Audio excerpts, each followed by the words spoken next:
Why are you so mean to me?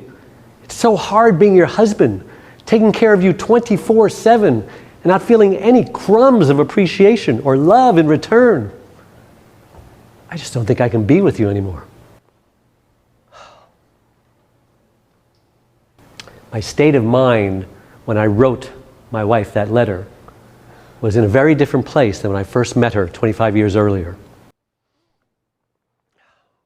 We had a fairy tale, storybook romance, courtship and marriage. And we were entering into the empty nest phase of life. We had raised our 3 daughters, got them all out of the house, even married them all off, each one twice. And then my wife complains to me about this headache she'd been having for 3 days.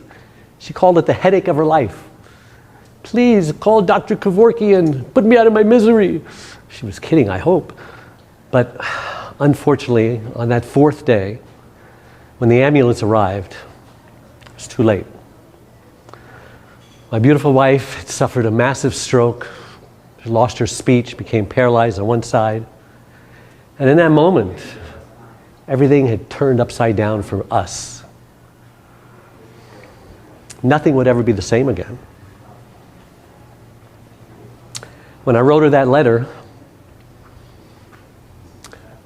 I said to myself, I can't give this to her.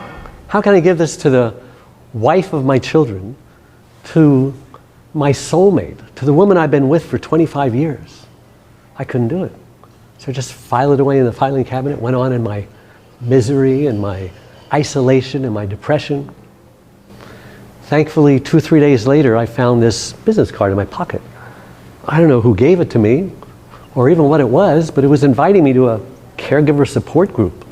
I didn't even know what a caregiver was, let alone a support group. But I figured, well, maybe somebody thought I needed it. So I went. What do I got to lose? And everything changed for me. I met people there who were just like me, burned out caregivers. I learned that if I didn't put my oxygen mask on first, I couldn't help anybody. And so I just started taking care of me so I could take care of her. And slowly, very slowly but surely, she started becoming her old self again. And our love was rekindled.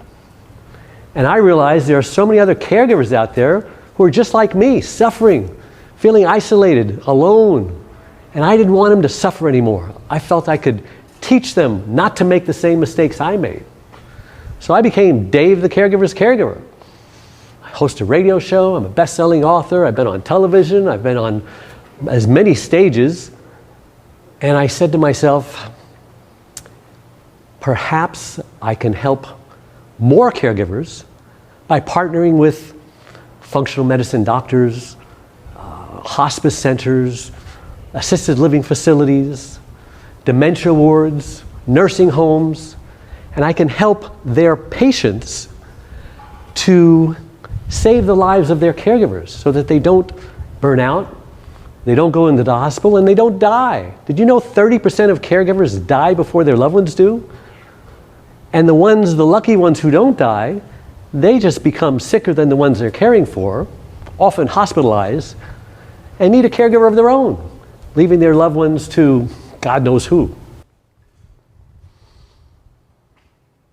I'm here in what I like to call the caregiver villa, because this place is a perfect prescription for caregiver burnout. I try to bring as many caregivers here as will come. You know, caregivers, it's like you can lead a horse to water, but you can't make them drink it. They don't want to ask for help. They want to give until there's nothing left to give, and then they burn out.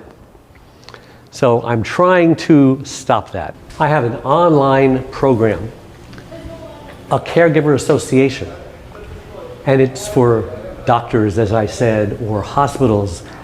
You can call, you can contact me at caregiverdave.com, and I can share with you the program that we have for each individual group of people, because no two needs are alike.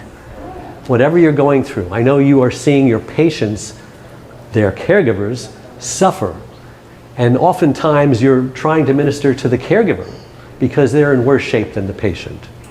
I'm Dave Nasani, and I am president and CEO of the Caregiver organization.